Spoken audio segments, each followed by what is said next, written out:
kingfishers. And for sheer brilliance of colour, what other British bird can match them? Early March, and excavations are already underway to make a secret chamber in which to lay their eggs, 2 feet down a hole, deep into the river bank. Confident that their liquid acre is well stocked with minnow, stickleback and gudgeon, they have already paired and flown high in courtship flight, and are now hammering out a new nest. Beaks are powerful tools for tunnelling and are driven in hard, spearing and stabbing. The nest hole is sited near the top of the overhanging bank, hopefully above flood level should the river rise. Specially adapted feet rake up the dirt and sweep it outside.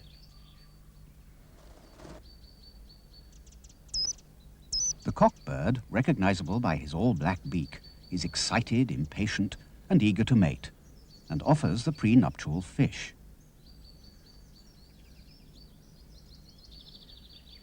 Will she accept? No. The nesting chamber is not yet ready, so it's back to the digging. Oh well, a pity to waste it. The cock needs energy too, for even sharing the work, the tunnelling will take about 5 days.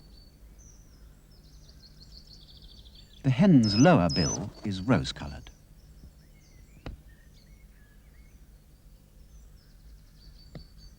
Instinctively, she will know the right moment to accept his present.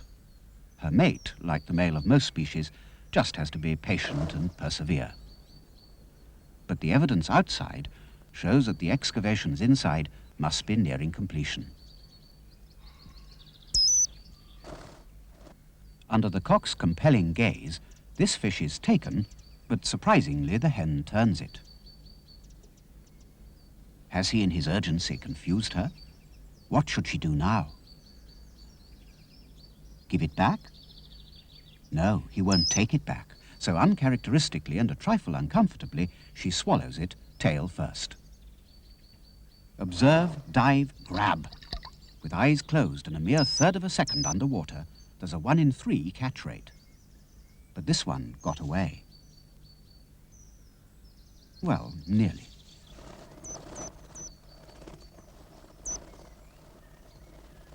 The hen refuses to be hurried into mating and requires more courting with yet another fish, beaten senseless and presented to her head first, ready for easy swallowing. The giving of fish is not just ritual, but provides the hen with the essential calcium and protein she needs to make the eggs. When she is ready, the birds will mate several times each day, and each day an egg will be laid on the bare earth of the secret chamber.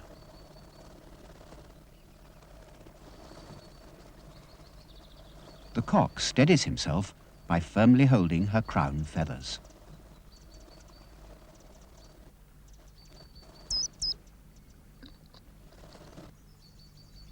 Feather care is essential for a bird that dives underwater, cleaning, maintaining and waterproofing the beautiful plumage.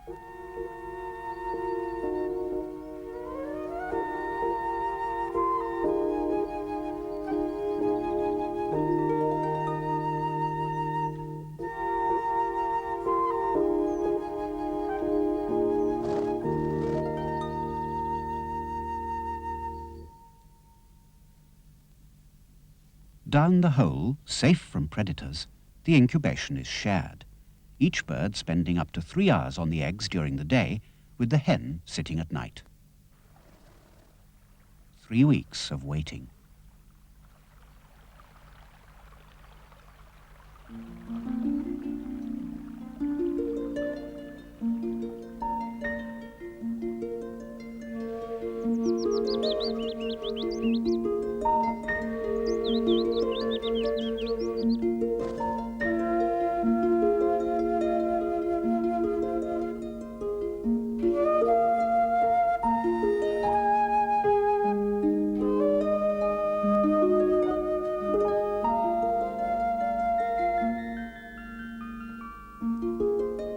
New life everywhere, and at last the telltale sign that the kingfishers too have hatched.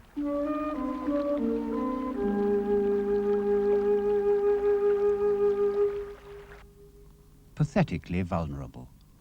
The head heavy, with the huge blind eyeballs, and on the tip of the beak, the egg tooth, used for breaking through the shell.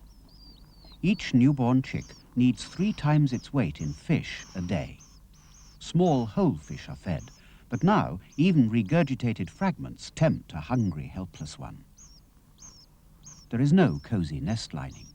The parent birds take it in turns to brood their naked offspring, transferring heat and keeping them warm and snug.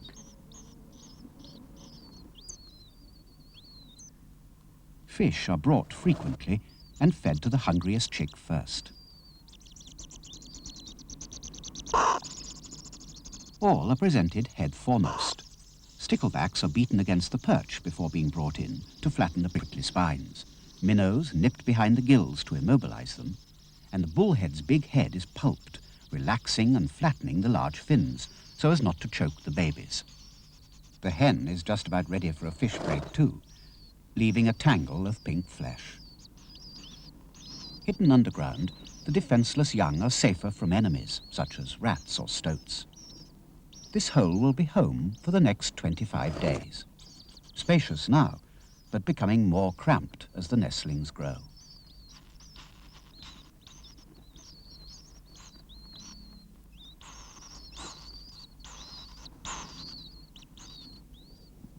Within a week, these youngsters will be taking fish almost as big as those their parents eat.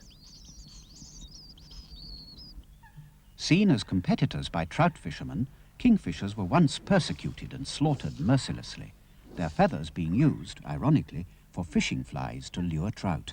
Now it is illegal to trap or destroy these lovely birds.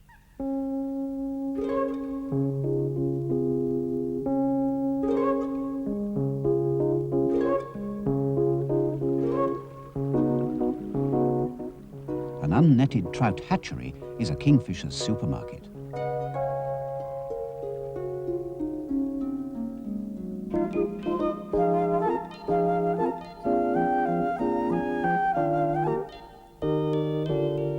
But some kingfishers aren't so lucky and have to be satisfied with window shopping.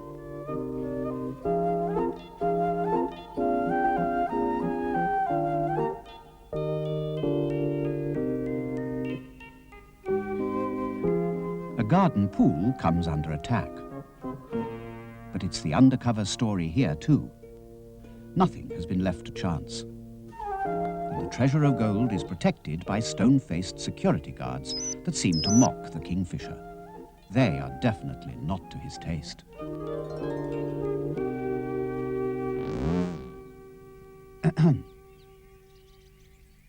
But this is, and it's trout. Oh well, it's a tough life fishing for yourself, plus 7 other ever-gaping beaks. And sometimes fish are in short supply, killed by agricultural or industrial pollution. Then there are the chemical weed killers which can slowly harm fish, and ultimately young birds too. At 8 days, these birds are growing fast. It's all systems go. Hearing the call, as the cock returns with fish, the hungriest babies face down the tunnel, pushing the sleepy, contented ones to the back of the nest. The chicks still need brooding to keep them warm, but their feather quills are forming, showing as dark spikes through the skin. And the reptilian link with distant ancestors is evident too.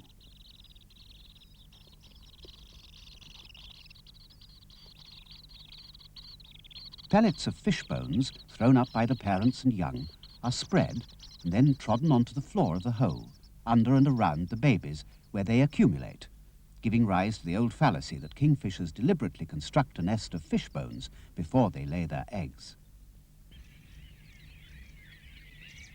Fish scales on a branch, or the undigested fish bones dropped on the water weeds, are sometimes the only clues to the kingfisher's presence.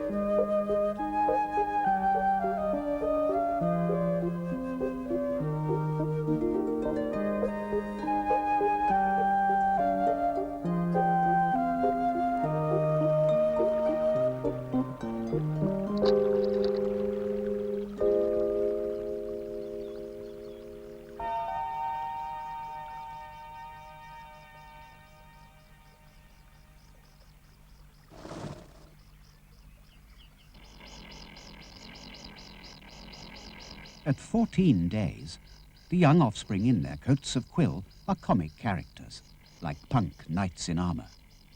Feathers remain sheathed, protecting them from the debris of fish bones and refuse.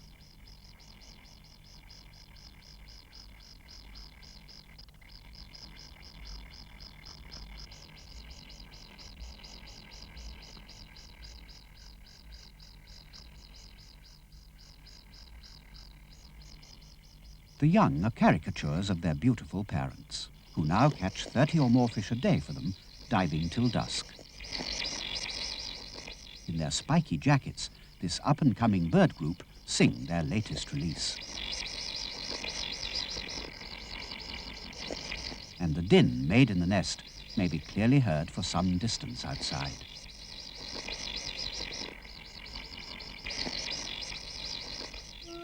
The perched kingfisher watches the water vole before diving for fish.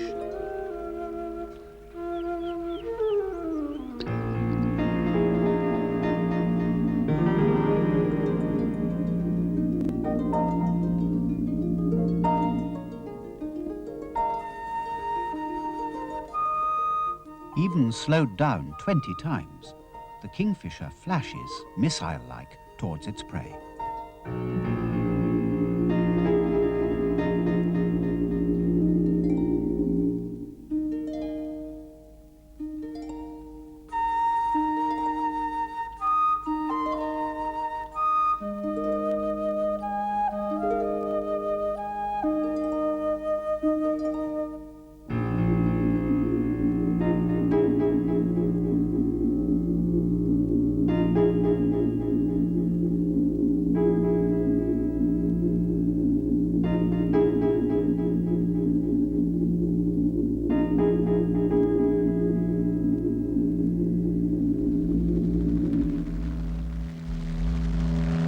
Kingfishers keep an eye on strangers in their territory, and hovering humans are spotted at once.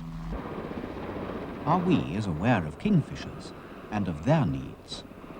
Bank clearance and dredging along a river can totally remove essential perches and nesting sites, so necessary for the bird's survival.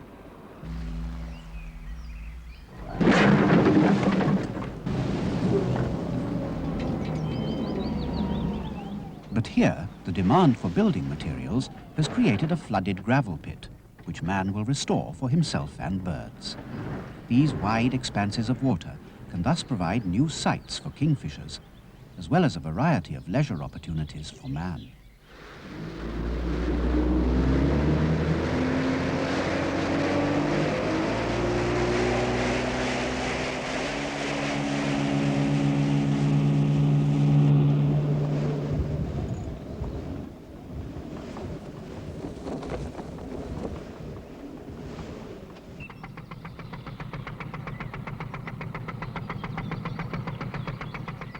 Canals are also man-made, and despite the traffic, some kingfishers will nest along them and fish from their banks, though discarded fishing lines and hooks have proved lethal to some birds.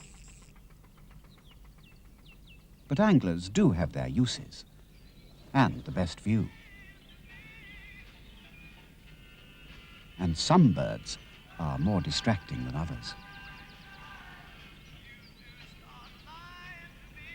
Oiling up comes expensive from a bottle, but the real birds have their own oil gland for preening.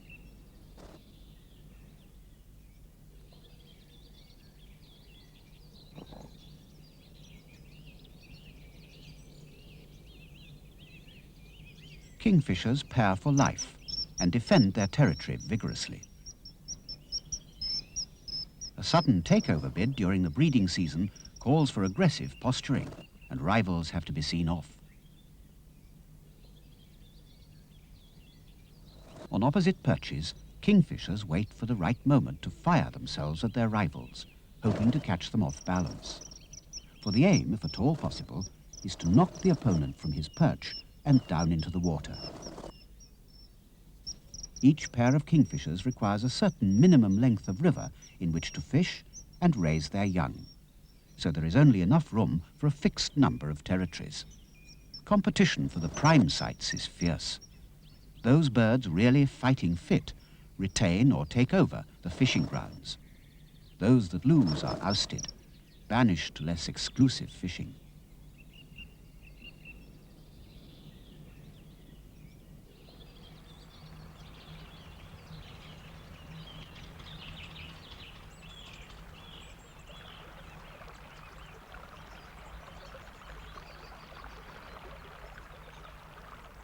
The breeding instinct is strong, and even before his first brood have left the nest, the cock starts burrowing a new hole ready for his second family. Most pairs attempt to breed twice in a season.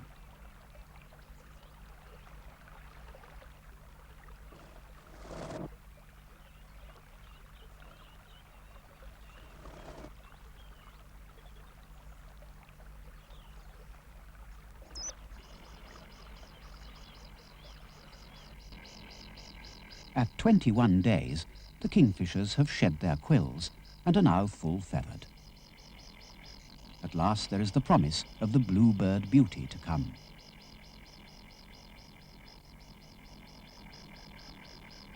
Now most of their time is spent preening and stretching their wings. Only a few more days of home comforts. For any morning now, at the first glimmer of dawn, they will have left the nest of their own accord. The tunnel is now so slippery that the birds tumble out backwards and straight into the stream to bathe.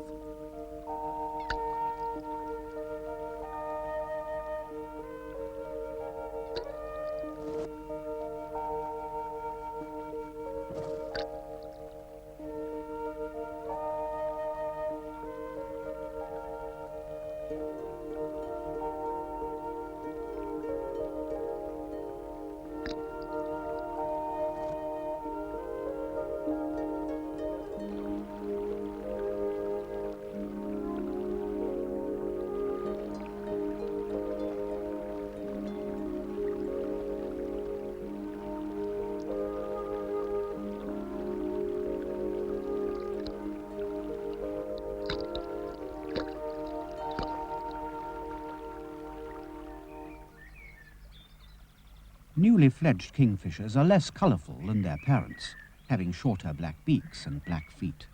They bob and chirp to attract their parents' attention and scatter along the stream in twos and threes. But their latent, aggressive, territorial behaviour will soon become apparent, and the squabbles will begin.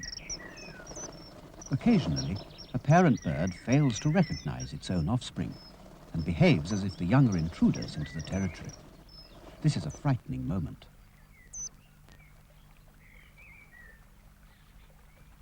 The hen is still trying to drive them off, but instinctively the young sit tight and hungrily demand to be fed. Fortunately, the mistake is soon realized.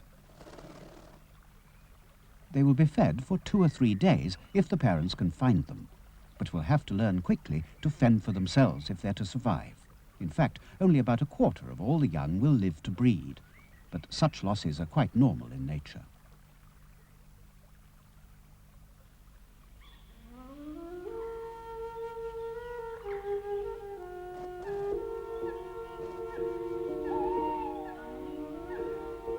The new experience of roosting and the chill of a first night in the open.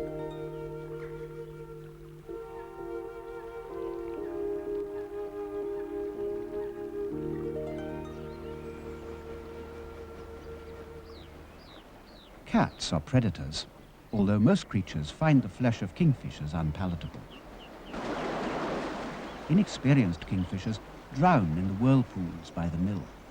They dive too often with damp feathers, which then become waterlogged, and they sink. They get caught in weeds. A fledgling may dive 20 times before it makes a catch. Death may be from starvation, sheer exhaustion, and cold. Learning to fish and where is vital. Birds are also killed crossing the roads, and it's even on record that one young kingfisher, desperate for fish, drowned in a jar of tiddlers on the river bank.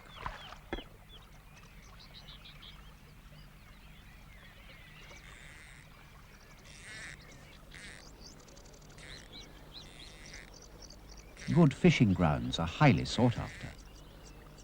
And there's nothing like advertising ownership. On the river, everyone wants a stretch of their own, with fishing rights strictly preserved.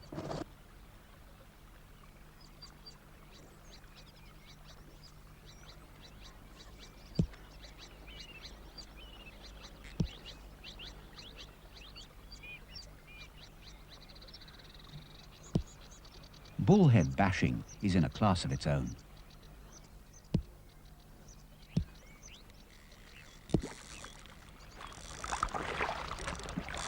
And unlike trout, the competition for bullheads is strictly between feathered fishers. There's a lot to learn, but already the art of fishing on the main river has been mastered. Summer heat, the fragrance of flowers, and kingfishers scan the shallows. Camouflaged till something disturbs them, they spot each other and sway their squat bodies, pushing their beaks forward to intimidate.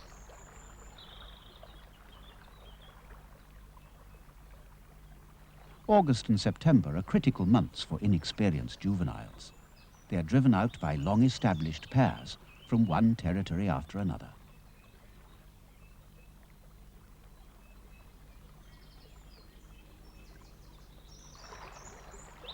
The survivors tend to move on downstream, and if challenged whilst fishing, become very aggressive. Many make their way to warmer climes, the salt marshes, estuaries and harbours, ready for winter. Historically, kingfishers are regarded as a symbol of peace and serenity. In classical mythology, the kingfisher, named Halcyon, nested on the open seas, quelling the waves till the eggs hatched. Hence the term halcyon days. The kingfisher looks strangely out of place amongst the seaweed, plunging in the rock pools for prawns and fish, the gorgeous plumage changing with the light and shade. According to legend, it was a grey bird when released by Noah from the ark, but flying high to the west, its breast was scorched by the setting sun, and its back took on the curious colours of the evening sky. Now the last embers of warmth and sun fade, as in mid-November, the little summer of St. Martin draws to an end. And St. Martin's bird, so conspicuous at this time, faces the rigours of winter. Nature is ruthless. The survival of the fittest is the rule, and the wind blows cold. To make a catch, the kingfisher needs clear water. Fish become invisible in swirling, murky floods. Even the sea has been known to freeze over in hard winters. And a larder frozen underwater can mean death for many kingfishers. After one severe winter, the population along a river bank was reduced from one pair every 1.5 miles to one pair every 20 miles. Fortunately, kingfishers are resilient and recover quickly from heavy losses. But even exotic feathers cannot prevent a bird freezing to death when weakened by starvation. But soon the tentacles of winter will lose their grip. Young kingfishers will blossom into the rich plumage of maturity and return upstream to mate and breed. And when you glimpse a kingfisher, Tennyson's secret splendour of the brooks, as a blue dart above the stream, remember the bird's birth underground and its brilliance underwater, for these are the real secrets, the spectacle and splendour of the brooks.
migrating swallows dance above the sun-drenched waters of a reed-laced world.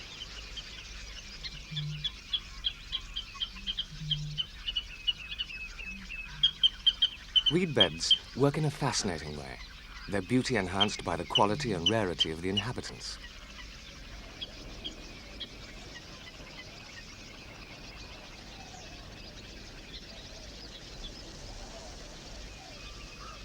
In Britain, breeding marsh harriers cling to a reed-bed existence. And the bittern occasionally emerges from its secret world. For all of the year, this chameleon-like place, unstable in so many ways, is wrapped in seasonal splendor.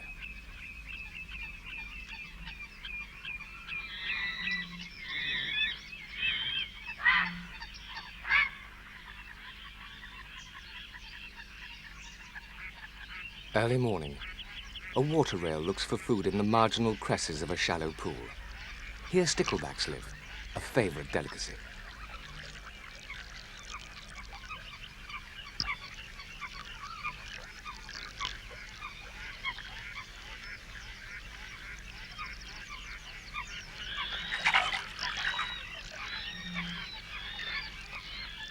The rail will later retreat to the dense forest of reeds, unseen but identified by its screaming call.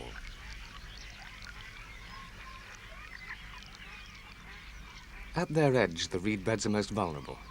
They could be considered their own worst enemy. Allowing trees to take over ground, they've struggled hard to win. Initially, they find a foothold in shallow water, where few other plants could survive. Then, by multiplying through an intricate root system, they spread quickly around the edges of deep lagoons, pools, and rivers. The stems that grow from the submerged roots die back each year.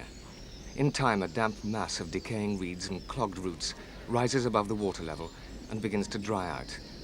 New plants can now move in.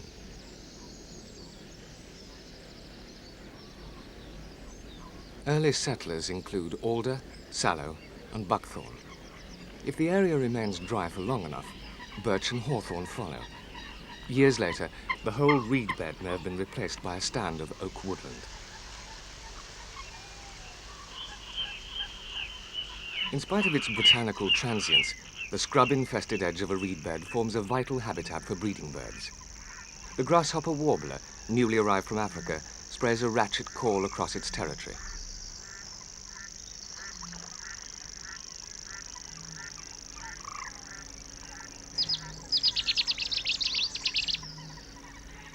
A resident male Chetty's warbler announces his intention to acquire property.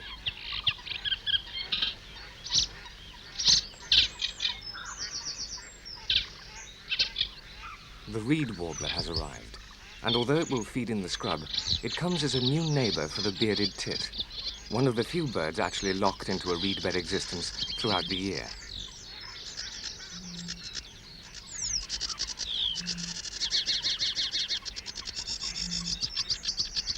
The varied song of the sedge warbler announces its arrival for the northern summer.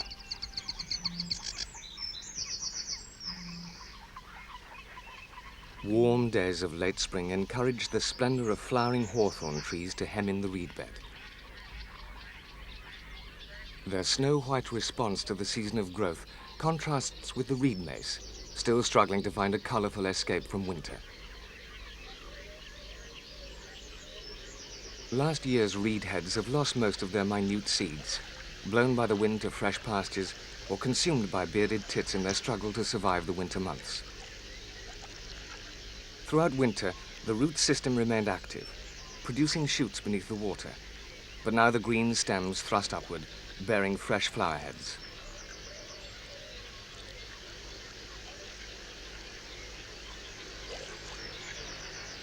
A time of change. New life is expected.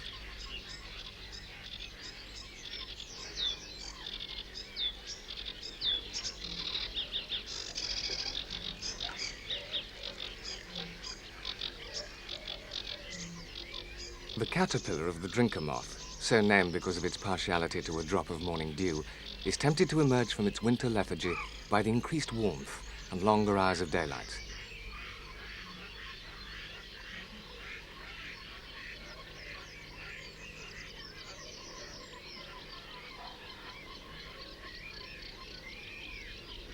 Both the drinker moth and the reed warbler share a common enemy.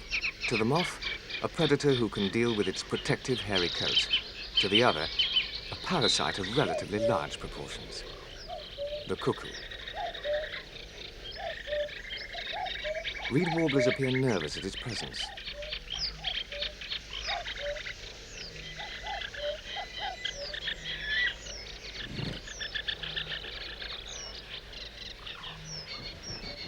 The reeds may offer dense protection for nesting birds, but the cuckoo will watch patiently for the moment to steal in and lay its own egg alongside those of the other bird.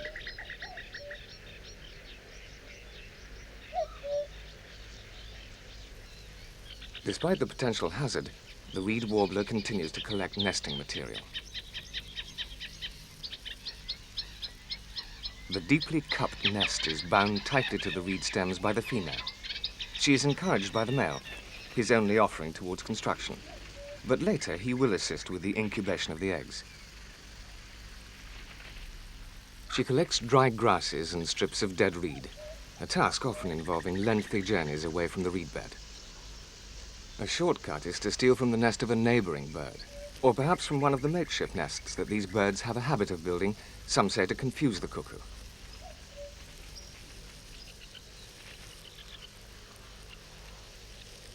The occupied nests are tightly woven and may even be reinforced with cobwebs.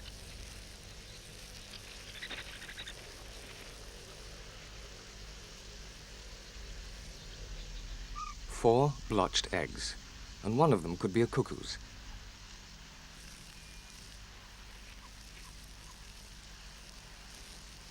For nearly 2 weeks, the male and the female reed warbler will share the incubation.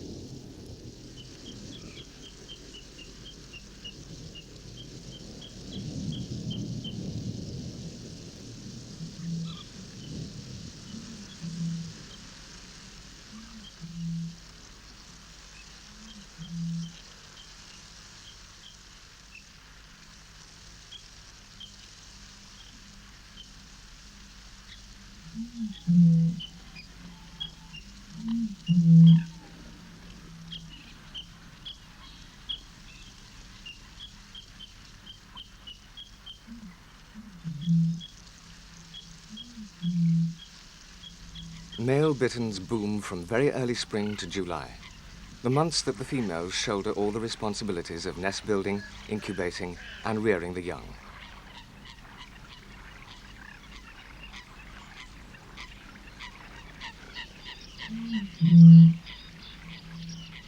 Perhaps the resonant notes warn would-be intruders, "Keep out, this is my patch. Somewhere in here there's a female doing all the work."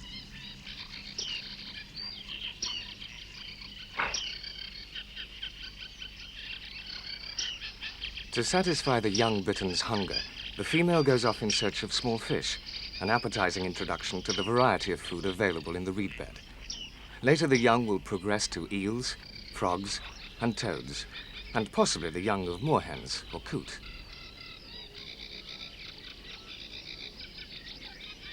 Bitterns are secretive, untrusting birds, and it's difficult to work out their precise requirements for success. Some will fly as much as a mile from a reed bed to feed, whilst others may remain in the reeds and not establish breeding territories. At the turn of the century, the bittern was extinct as a breeding bird in Britain, but after natural recolonization from the continent, numbers climbed to almost 100 pairs, but more recently have declined to around 50. There seems to be no straightforward explanation for this, although natural succession to drier conditions may be a cause.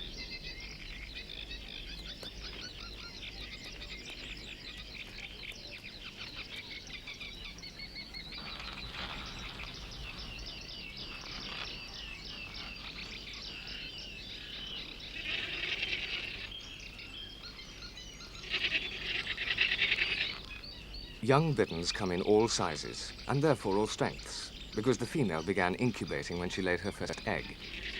There could easily be a week's difference between them, and such a discrepancy is revealed at moments like this. The first youngster to clamp itself like a vice onto the female's beak does so to stimulate her to regurgitate food from the crop. It may take a little time for her to be convinced that this is really what she wants to do.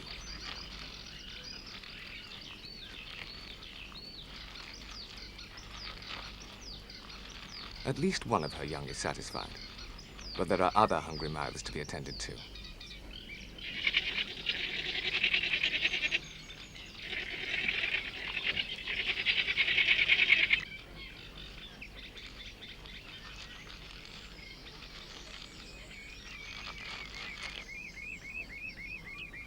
One factor in the breeding success of bitterns, and it's one that may prove to be highly critical, is the cleanliness of the low-lying water in the reed beds around them. Bitterns will breed only in areas where their food is plentiful, and if the reed beds cannot provide this vital need, then breeding numbers will continue to decline.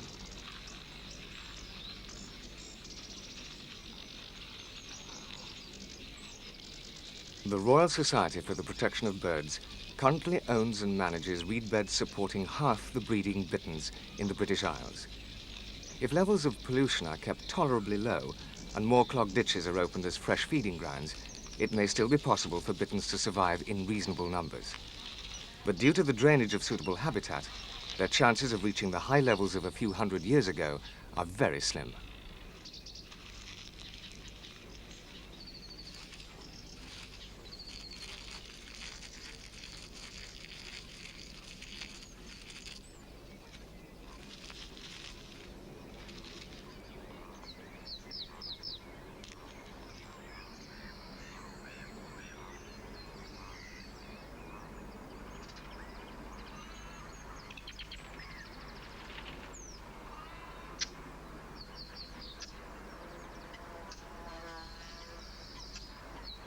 Early June, and the yellow iris adds a welcome splash of colour to the encroaching sea of green.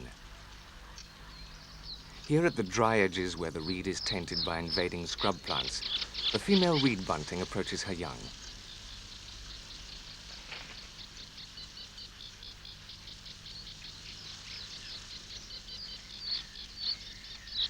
The nest is tucked away close to the ground, where convolvulus is gaining a foothold.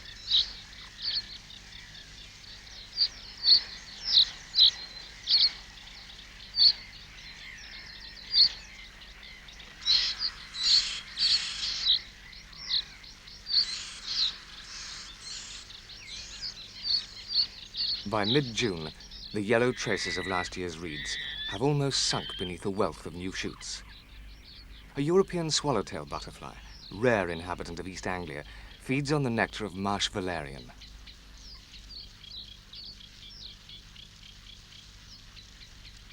At the edge of its European range, this butterfly survives because of the milkweed, on which its caterpillars are totally dependent for food.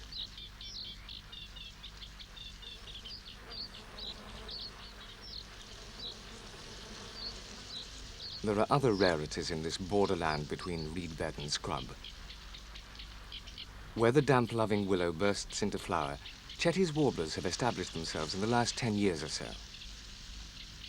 From its Mediterranean stronghold, the spread of this bird northwards at the turn of the century is one of the most remarkable ornithological events.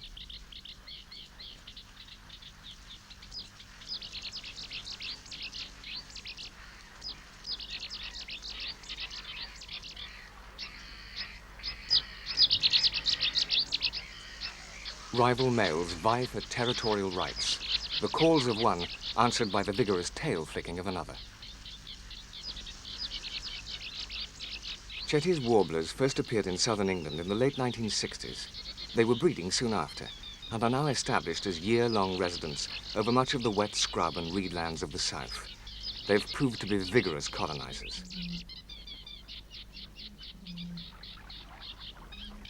By the end of June, the new reed is in full growth. It rises from the water like an impenetrable wall, slender columns giving shelter and concealment.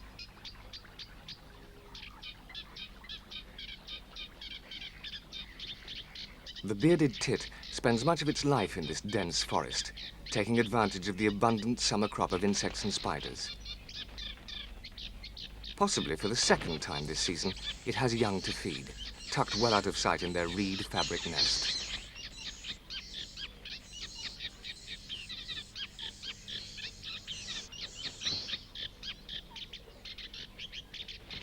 In late June and early July, a ready food supply appears. The caterpillar of the twin-spotted wainscot moth. The larvae have grown safely inside the reeds, eating the central pith until ready to pupate. Then, having burrowed out near the top of the stem, they crawl downwards and hide in the litter below. Those that make the journey this far will emerge as adults during August. Many are not so fortunate. They form an important addition to the diet of young bearded tits.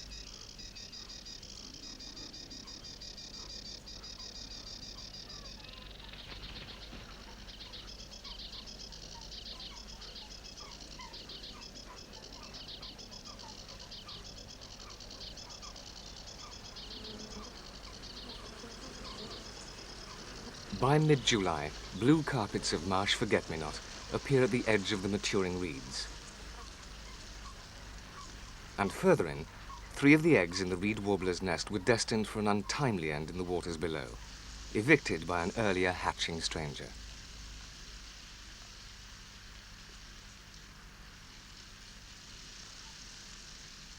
The female cuckoo has made her mark, and now the adult reed warblers must work round the clock to satisfy the endless demands of their foster child.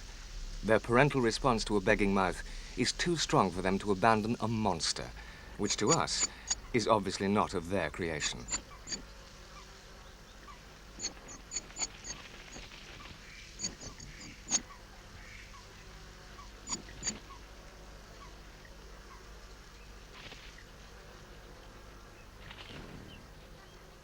But all is not lost for the reed warblers. They are particularly long-lived, and over the years they will continue to feed any occupants of their nests. When they avoid the eagle eyes of the female cuckoo, it will be their own young who embark on the late summer migration from the depths of the reed bed.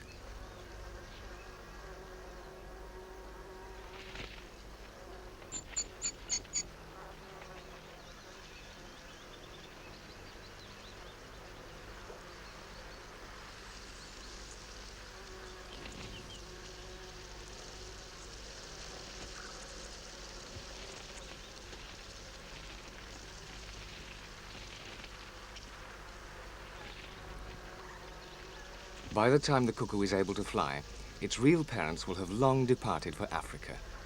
Somehow, almost miraculously, it will follow. Instinct guides it south to the equator. Late August finds the young bearded tits moving through the reeds. Theirs is a reed-bed existence through summer and winter, but an enforced change of diet lies ahead of them. The easily digested insects and spiders will not last much longer.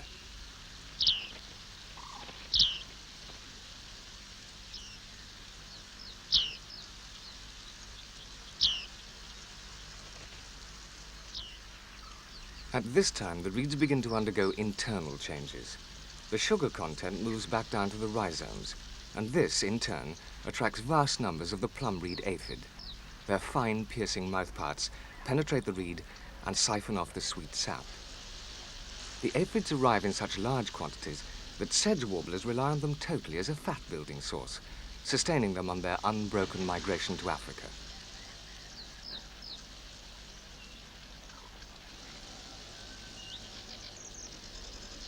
Purple heads are once again flush with minute seeds which will float away on the wind in their thousands. Most will perish, but just a few may settle, embryo-like, and take root. Tiny filaments of life striving to give birth to a new reed bed. But this has little to do with the future of the parent bed. It survives by virtue of its fast-spreading root system, already storing food to face the coming winter.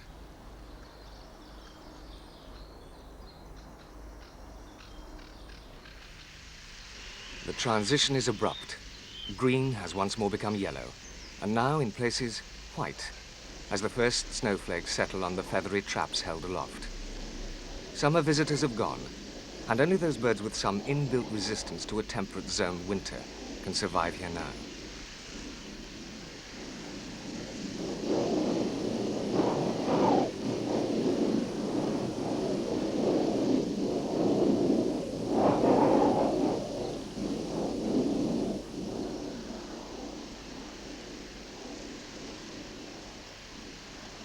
The newspaper of events is easily read in the snow.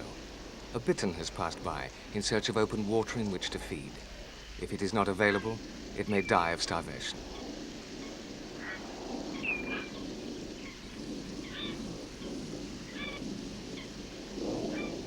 Fortunately, this is a fate held in store during only the severest of winters.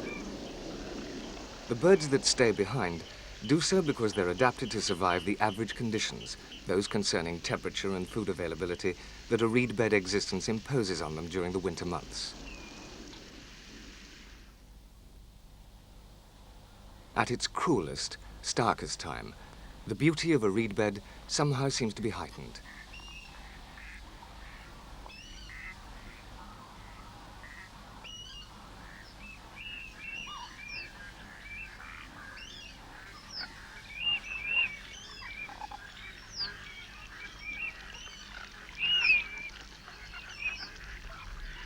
Ice-free waters in the very heart of the reed bed attract wildfowl in large numbers, and despite the economy of life in winter, teal are undergoing the preliminaries of courtship.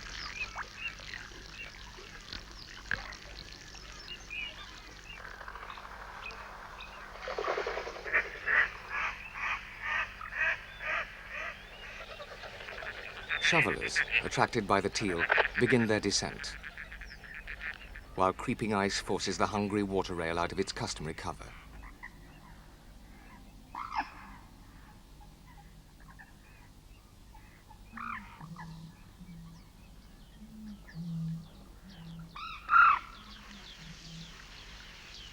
In the heart of the reed bed, the bearded tit families have flocked together.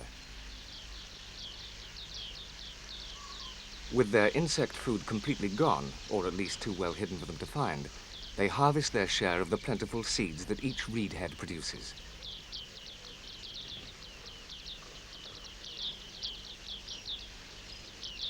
The seeds are very small, and the birds must spend most of the limited hours of daylight hard at work.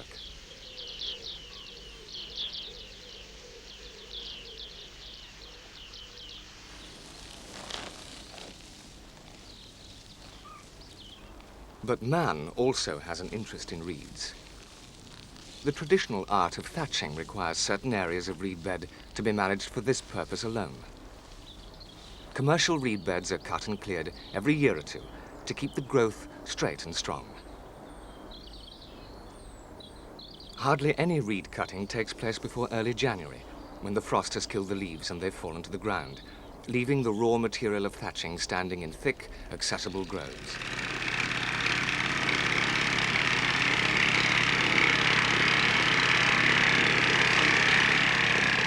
These areas, solid underfoot and providing a high-quality plant free from litter at its base, are the reed cutter's ideal. By simple irrigation, the reed bed is kept damp enough to sustain its yearly growth, and the cutting removes the danger of scrub encroachment. But such areas are not ideal for the birds who nest and feed low down, where there is an accumulated litter from past years.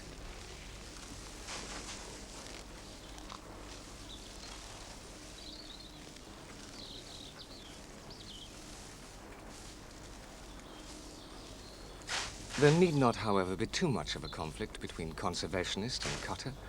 Much of Britain's reed is confined to protected reserves, and it's managed in such a way as to keep it both ideal and more permanent for birds.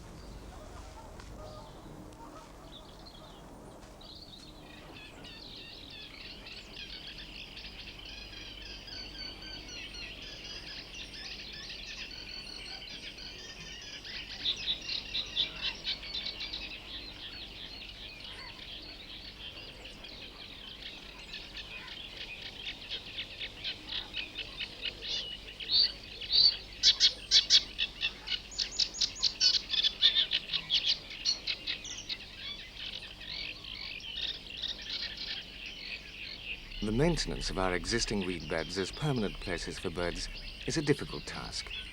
The very nature of a reed bed is one of continuous change, the leading edge ploughing its way through open water, the trailing edge drying out and being taken over by advancing scrub.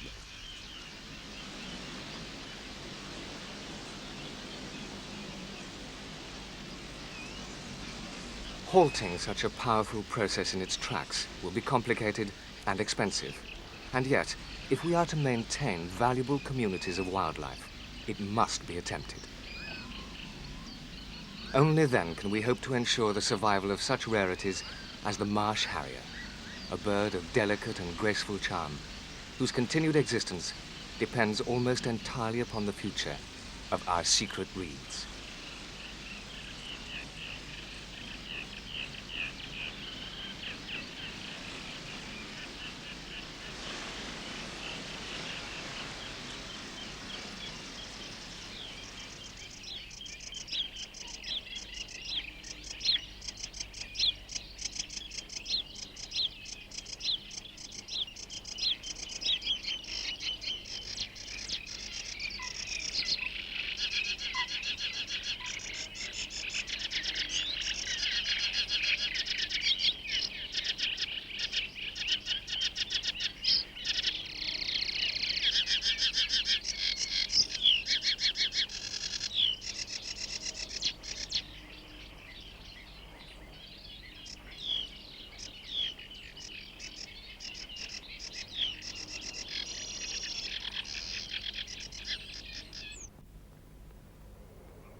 Wingspan, 5 feet.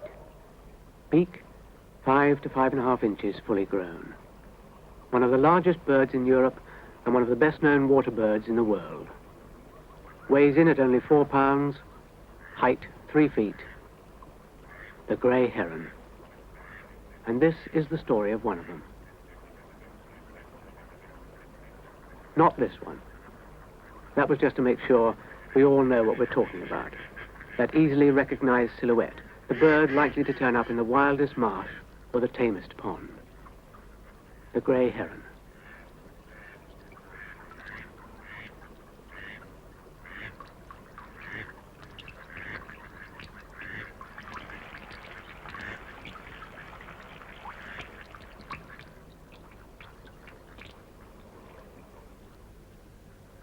It's cold, still winter. But a female heron, after months of lonely hunting, must go back to the ancestral home and find a mate.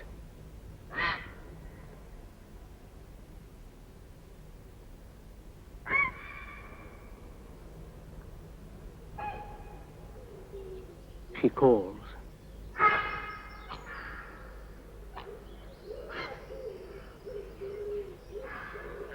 The male reacts.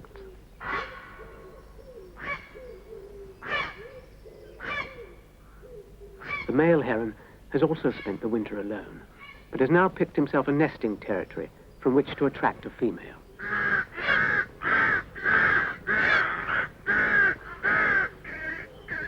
This display is called bittern, after that other marsh bird, the bittern. Herons are colonial nesters, so the female has several choices. They aren't overreacting to the Sex Equality Act, it's always been that way. And they choose the one that attracts them most. The choice made, the female's sudden approach evokes the more aggressive bow snap display. This would serve to ward off a male intruder if by any chance he'd made a mistake about the sex. Easy to do, even if you're a heron. But once accepted, the pair is formed and family life begins. Our story is about one heron called, forgive us, Big Bill. This is his mum and dad. Rooks are tolerated in a heronry, but it has been known for rooks and herons to fight to the death over the available space. A typical heronry would be a stand of trees close to water, and it might have been in use for hundreds of years. Dad goes, Mum stays. The brightness of her bill shows she's ready for mating.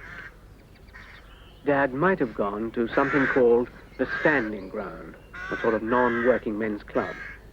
leaving all this beauty behind. But the communal nature of the gatherings is said to stimulate the reproductive condition. So, don't worry, love. He'll be back.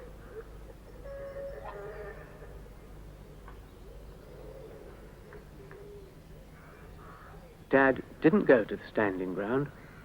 He went to the nearby fishing. Sneaked out for a quick one, sort of thing.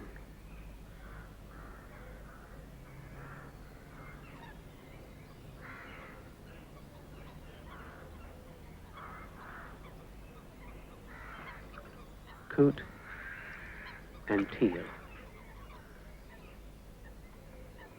Herons, in spite of their eagerness to breed, are often interrupted by, say, severe frost, and a protracted spell of bad weather can affect the timing of events. If there are delays of up to 3 weeks, it can mean the young are in the nest until early September. And the concentration of herons near the heronry leads to great competition over food, especially if it's scarce. This heron has a fish, and like all herons, wants to eat it alone. But the other herons have other ideas.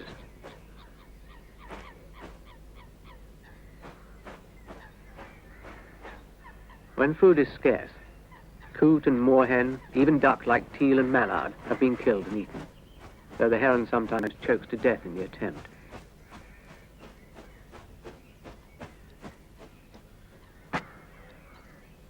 Dad hesitates, and so someone else gets the dropped fish.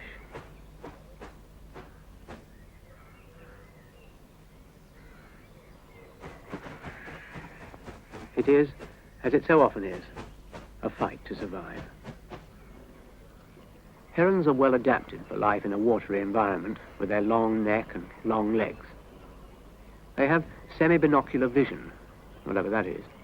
The position of the eyes giving them the advantage of stereoscopic sight, and this meets the heron's requirements perfectly. It's even been suggested that the broken pattern of black and white feathers helps hide them from the fish. Good afternoon. Sir? Herons are like all fishermen. They prefer big fish.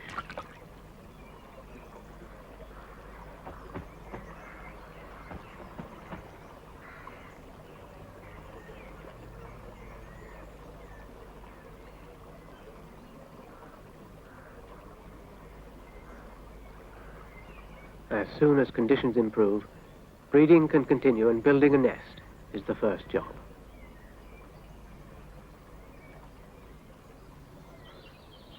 Both birds help with the building. As a general rule, the male collects the material and the female puts it together. However, here the female is collecting, so it's just possible Big Bill's father is a bit of a layabout. There's no shortage of nest material, as herons will take sticks and twigs from any old tree around, or someone else's nest. Big sticks of dead wood form the foundation, and thin, whippy twigs finish the nest off. It's lined with hair, feathers, rootlets, twigs, but herons can be great improvisers. One nest was found made entirely out of wire. Here's Dad, doing his bit. The heron's spindly anatomy has inspired some odd bits of folklore. For example, they say herons build a nest with 2 holes in the bottom, so they can sit with their legs dangling through.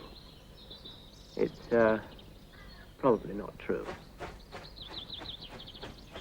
When Dad arrives with his stick, there's a gentle moment of offering and acceptance.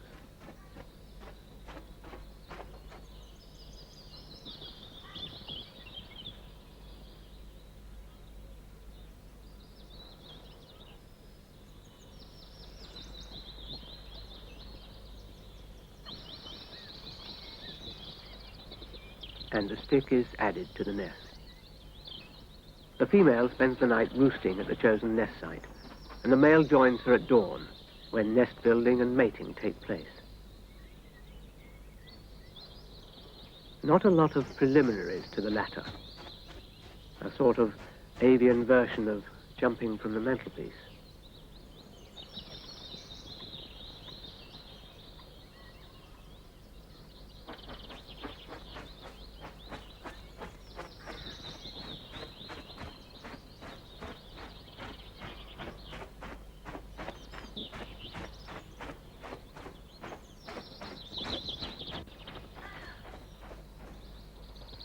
That's that, then.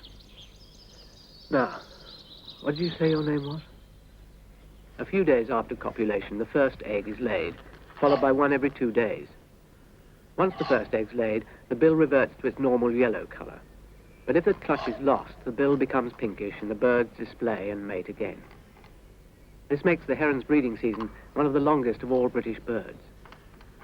A clutch is usually 3 to 5 eggs, but it can be as many as 10. You know what some people are like. And incubation starts with the laying of the first or second egg. This means the young will be different ages when they hatch. Very important to herons, that is. Nests are sometimes used season after season and become a sort of tower block of subletting. Starlings and sparrows occupy the lower flats, with the herons, quite rightly, in the penthouse.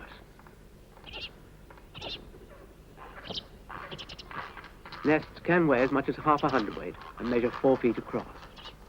Some indeed can be so heavy they crash to the ground. Incubation is shared, the changeover, or nest relief, being a time of great excitement and mutual display, which strengthens the pair bond. They let out a long cry on changeover, and the relieving partner sometimes brings a ceremonial offering. The stints vary from 6 to 12 hours, the job being shared equally during the 25-day incubation. The male prefers the day shift, for some reason.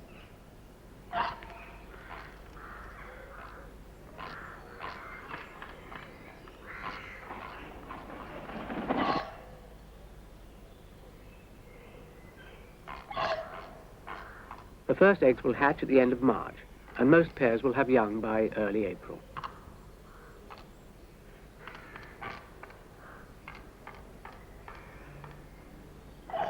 This is Dad, standing guard.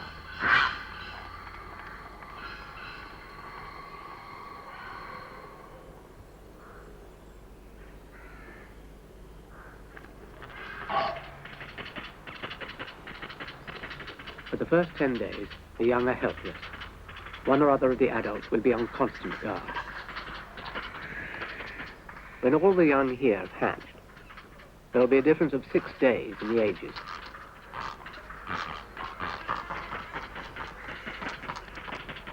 The oldest is our Big Bill. Dominant, assertive, he uses his superior strength and weight to get more food.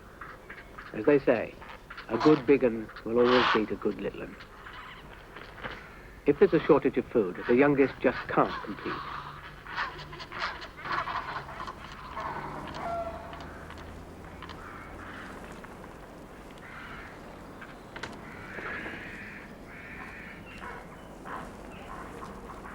Herons need privacy. They're very sensitive to disturbance. This can often lead to desertion, but can also be the cause of nests being left temporarily exposed to predators such as crows and jackdaws. More advanced young can be frightened away from a nest, and if they can't get back to it, they starve, as the parents will bring food only to the nest itself. They may even fall to the ground.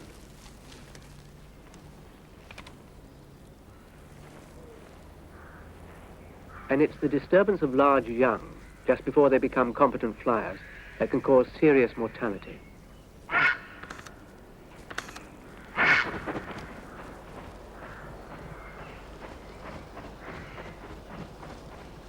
Still, whatever man's influence, direct or indirect, losses from natural causes are much higher.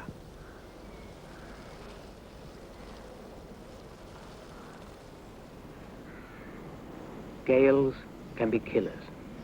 For a growing family, this is not ours, by the way, the risks are enormous. The oldest young are again in the greatest danger, especially if they're stretching their wings. Again, it's only necessary for a young bird to be blown a few feet away from the nest. If it doesn't get back, it starves. If it falls, it dies.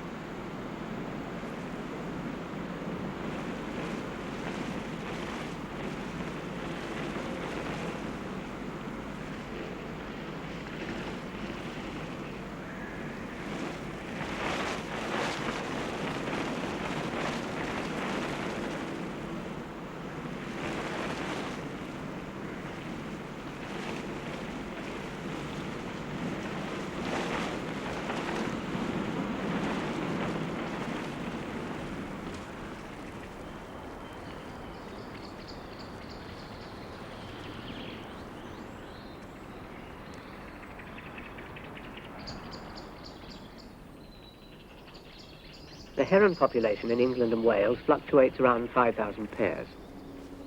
There have been annual counts of heron organised by the BTO since 1928, the longest continual survey of any wild bird in the world. We certainly count our herons. Most colonies average around 20 pairs, but the RSPB reserve at Northwood Hill in Kent has about 180 pairs, the largest in Britain. Well, down our side. The large conspicuous nests are generally grouped together conveniently in small areas, making counting easy. The only problem being those nests which appear no larger than a rook's. Most trees contain only one nest, but in China, 60 nests have been counted in one tree. Of course, the density of herons is greater in Asia. Still, fiendishly clever.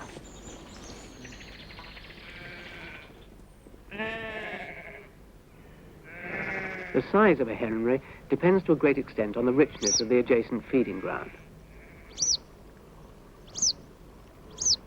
Super eaters need supermarkets, and it explains the heron's preference for estuaries and lowland river valleys. Each heron has a favorite fishing spot.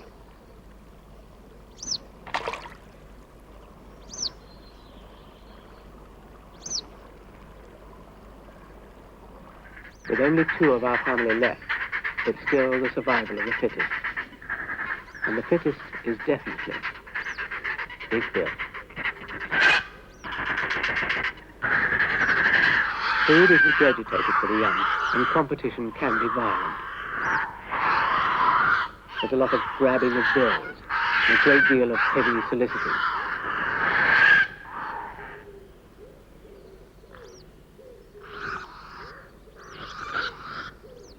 And as usual, the squeaky wheel gets the most grease.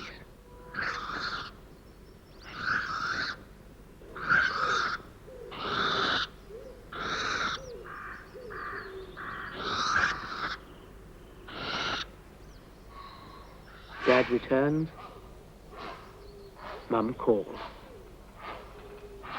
It takes as much as 7 hours to collect a complete meal for the young, and in the 2-month nesting period, 230 pounds of food finds its way to the treetop. About 500 grams per nestling every 24 hours.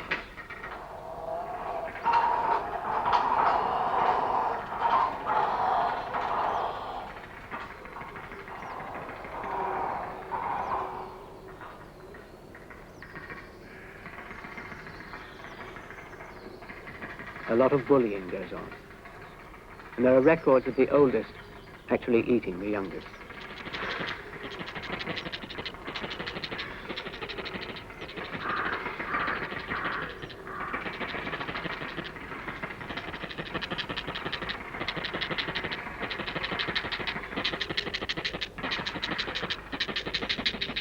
June. Many of the young take to standing on the edge of the nest. The parents, almost as though they can't bear to watch, spend less time at home. The young have the necessary habit of exercising before flight is possible for them. They scramble round the nest, and this is the time when many crash or get blown to their death.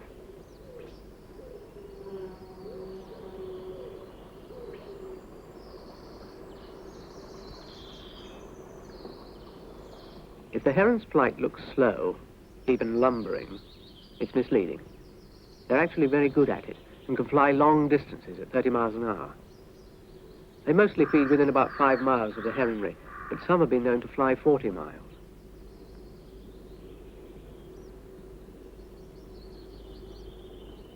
With the onset of warmer weather, aquatic animals move from deep to shallow water, and the stickleback and minnows grow big enough to eat, thus providing a good food supply for the young when they leave the nest.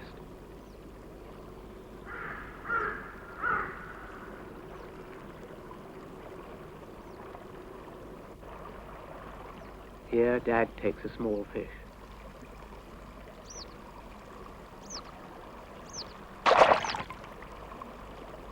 Just practicing, perhaps. Nothing small for our Big Bill. This roach is typical of the size parents provide for their young.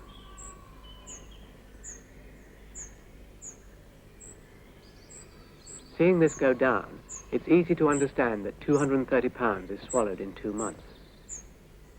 Imagine 230 pounds of cod. Feel better? After eating, the nearly grown birds stretch themselves in the sun.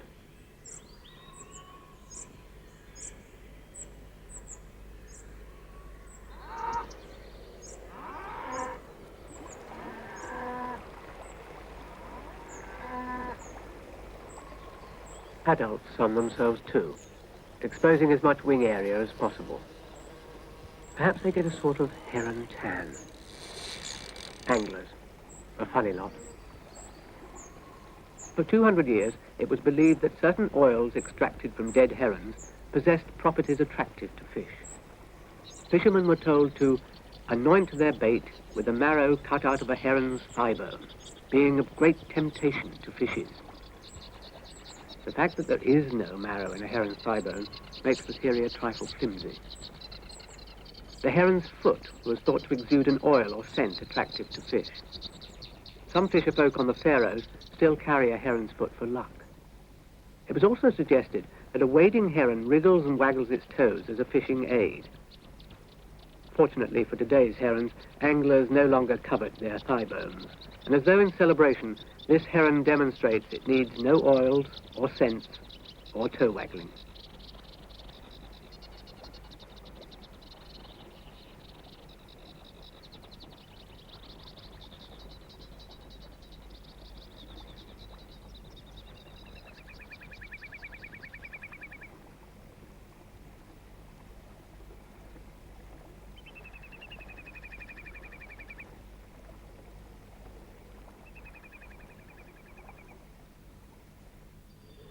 After a period of 7 to 8 weeks from hatching, the young are on the point of leaving the nest. They clamber and flap around in the branches, and are called, none too originally, branches.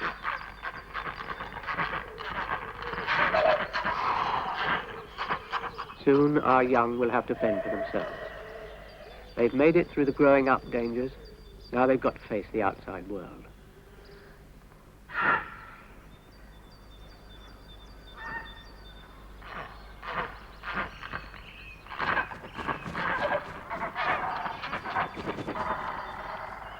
After half a year of activity, the wood is quiet and still and empty. A hatchery and a heron. Our heron, Big Bill.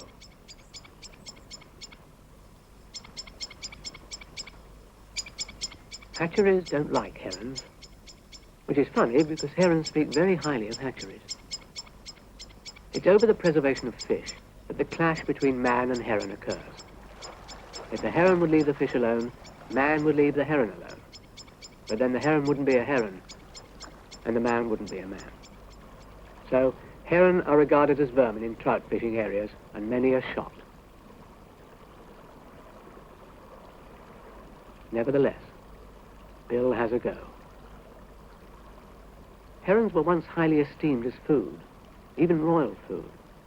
Nowadays, we prefer rainbow trout, and Big Bill isn't arguing. The trouble is, they won't stay still.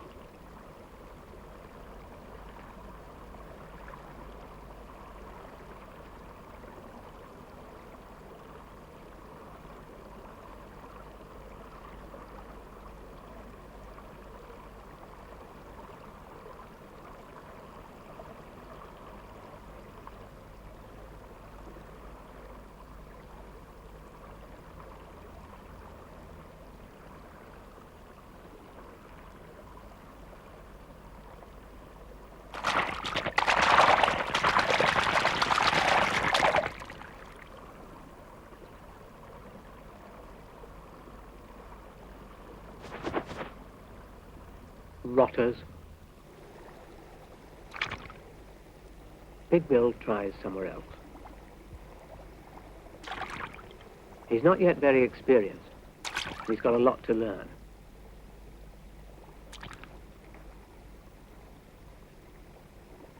Every noise excites him. But every noise is not food.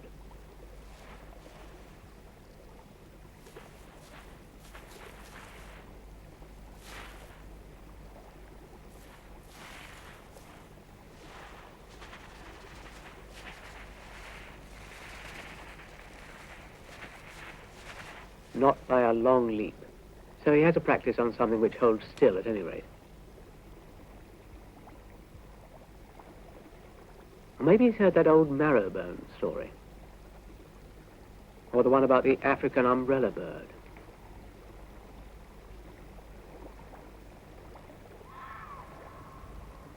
The survival rate of young herons is not high.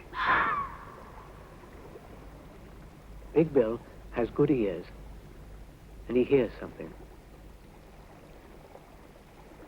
The fox is no enemy, but you can't be too careful. In fact, Bill's only enemy is man, and the things man does.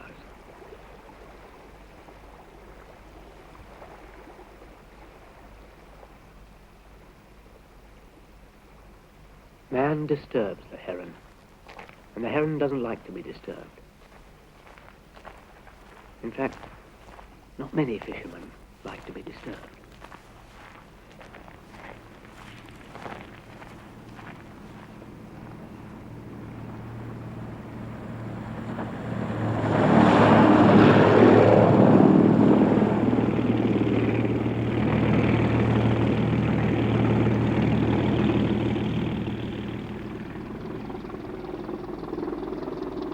Man creates pollution, and the heron comes in for the worst of it, being at the end of a food chain. If there's anything that can poison birds, the heron's got it. 20th century saying.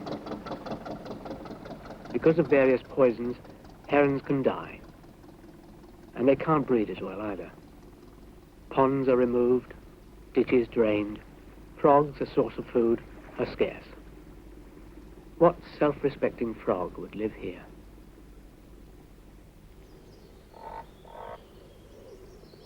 Fortunately, herons will eat almost anything, and Bill is now a year older and a year wiser. He eats fish up to 3 pounds in weight, crabs, prawns, small birds, grasshoppers, mice, mammals up to stoat size, coot, moorhen, lots of water voles, duck, rats, even cats, plus a little vegetation for pellet formation. But one of the heron's favorite foods is eel.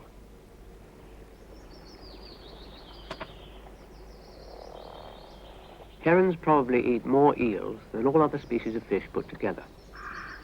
Contrary to popular belief, it doesn't stab, it grabs. Herons have slight serrations on the edges of the mandibles, which give a firm hold. This is a pretty big eel,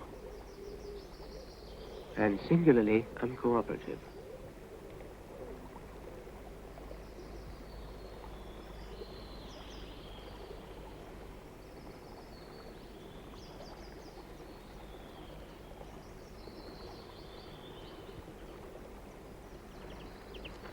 Heron's digestion is especially adapted to eels, because eels contain more fat than any other freshwater fish.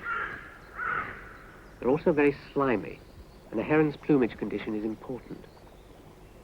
To remove the slime, they use a combination of powder down and a pectinated claw. That's a sort of comb with serrated edges on one of their toes.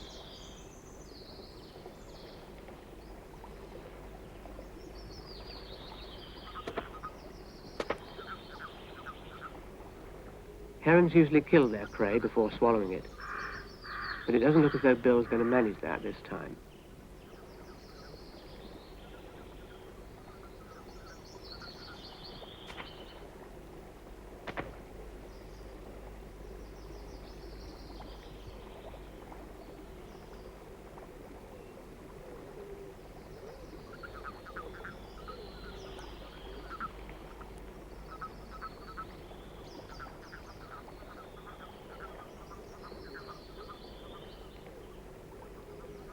There is, in folklore, a story which says that eels eaten alive pass straight through the heron and out again. So they were said to stand with their hindquarters pressed against a rock to prevent this wastage of effort.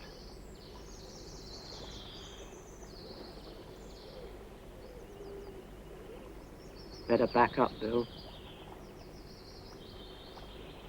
After that struggle, Bill pauses to remember the good old days when he was younger and meals were easier to come by. Goldfish in garden ponds provide an increasing supply of food. That is, for herons able to adapt to the idea of being close to man.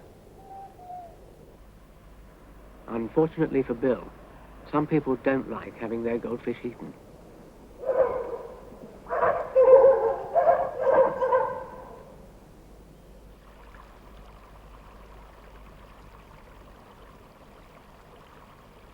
Bill finds a quieter garden. If you really want to protect your goldfish, stretch a few thin wires around the edges of the pond. That's all.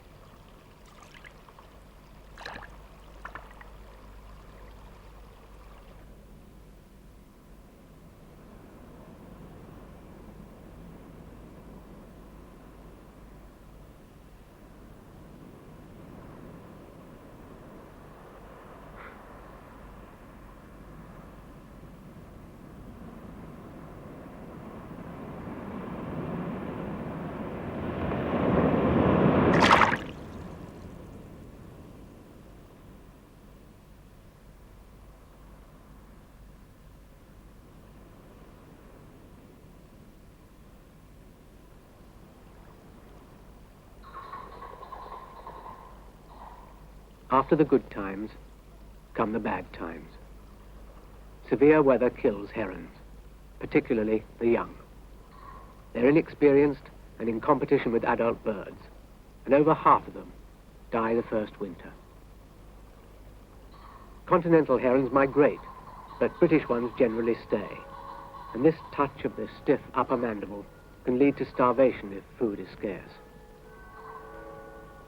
Bill needs only a pound of food a day, but that's something like 5 roach, or 14 eels, or 3 water voles, or 1.5 moorhens, and you know how tricky it is to find half a moorhen.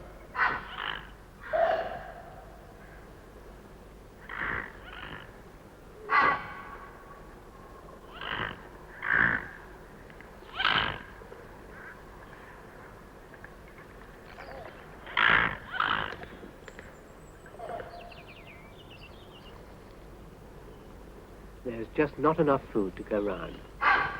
Britain's 25,000 herons need 25,000 pounds of food. That's nearly 12 tons, and that's every day. Of course, actual mortality depends on the severity and length of winter. In 1962-63, the population was cut almost in half. Over 10,000 herons dead.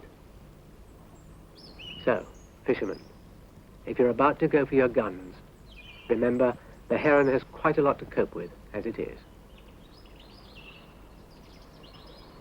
For Bill, like all birds, finding a meal and a mate means the difference between life and death. Herons have been around for millions of years, and it's lucky for us that a few survived to return to their ancestral nesting sites to breed more little Bills, to discomfort the eels, and to give us, albeit at a distance, their grey but colourful company.